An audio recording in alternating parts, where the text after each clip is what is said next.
Now, you probably noticed I don't feel about that war the way we were told we were supposed to feel about that war, the way we were ordered and instructed by the United States government to feel about that war.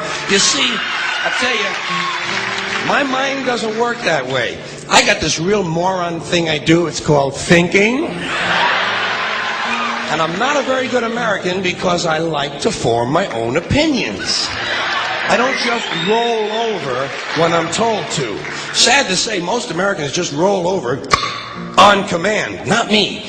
I have certain rules I live by. My first rule, I don't believe anything the government tells me. Nothing.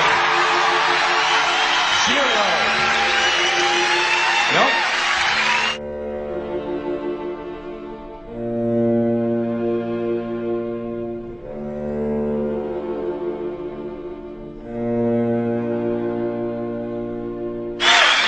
And I don't take very seriously the media or the press in this country, who in the case of the Persian Gulf War were nothing more than unpaid employees of the Department of Defense, and who most of the time function as kind of an unofficial public relations agency for the United States government.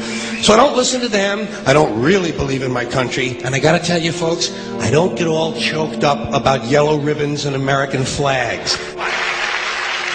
Now, to balance the scale, I'd like to talk about some things that bring us together. Things that point out our similarities instead of our differences. Because that's all you ever hear about in this country is our differences. That's all the media and the politicians are ever talking about, the things that separate us, things that make us different from one another.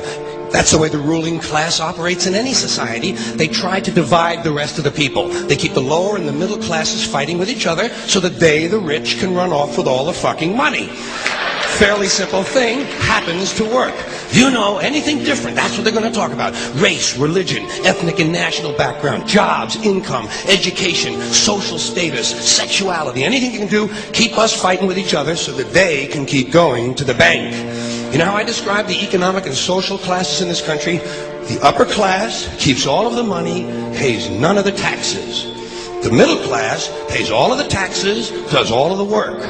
The poor are there just to scare the shit out of the middle class. Keep them showing up at those jobs. Politicians know that word. They use it on you. Politicians have traditionally hidden behind three things: the flag, the Bible, and children. No child left behind. No child left behind. Oh, really? Well, it wasn't long ago you were talking about giving kids a head start. Head start, left behind? Someone's losing fucking ground here. But there's a reason. There's a reason. There's a reason for this. There's a reason education sucks, and it's the same reason that it will never, ever, ever be fixed. It's never going to get any better. Don't look for it. Be happy with what you got. Because the owners of this country don't want that. I'm talking about the real owners now. The big, the wealthy, the real owners, the big wealthy business interests that control things and make all the important decisions. Forget the politicians. They're irrelevant. The politicians are put there to give you the idea that you have freedom of choice. You don't. You have no choice. You have owners. They own you.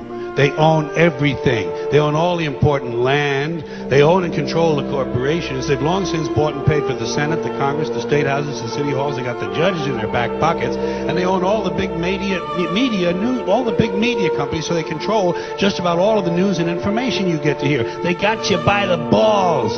They spend billions of dollars every year lobbying to get what they want.